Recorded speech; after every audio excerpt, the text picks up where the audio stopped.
আসসালামু আলাইকুম এভরিওয়ান। আজকে আমি নতুন ব্লগ নিয়ে আসলাম আর ভোরের বেলা উঠে গিয়েছিলাম আর এখান থেকে সিঁড়ি খাচ্ছি, কারণ আজকে সবে বরাত। সকাল সকাল গোসল করে নিয়েছিলাম আর এখানটায় বোন আর বোনের বান্ধবী মিলে বানাচ্ছিল গিফট।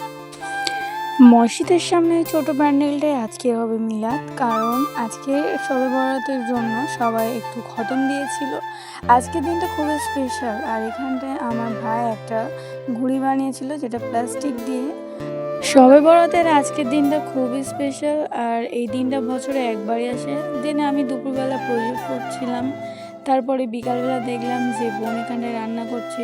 ইফতার সেরে নিয়ে আমরা একটু খাচ্ছিলাম ঘুগনি, আর আজকের ঘুগনিটা অনেক সুন্দর হয়েছিল আর আমি বানিয়েছিলাম। তারপরে আমি আর আমার বোনের কাণ্ডটা জাস্ট দেখো।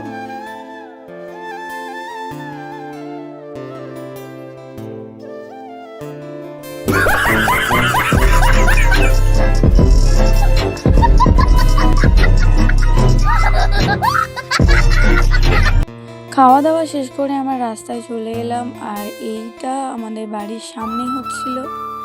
তারপরে কাকু চা নিয়ে চলে আসলো আর আমরা এখানটায় চা খাচ্ছিলাম আর অনেক মজাও হচ্ছিল।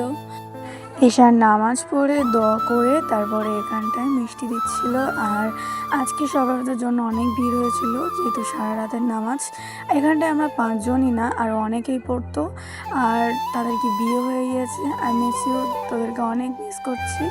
দেন বর্মা একটা দুটোর সময় আমাদের একটু চা করে খাওয়ালো, তারপরে আমরা নামাজ পড়ে নিয়ে ব্রাশ করে সিঁড়ি রেখে ব্লগটা শেষ করলাম। আল্লাহ হাফেজ।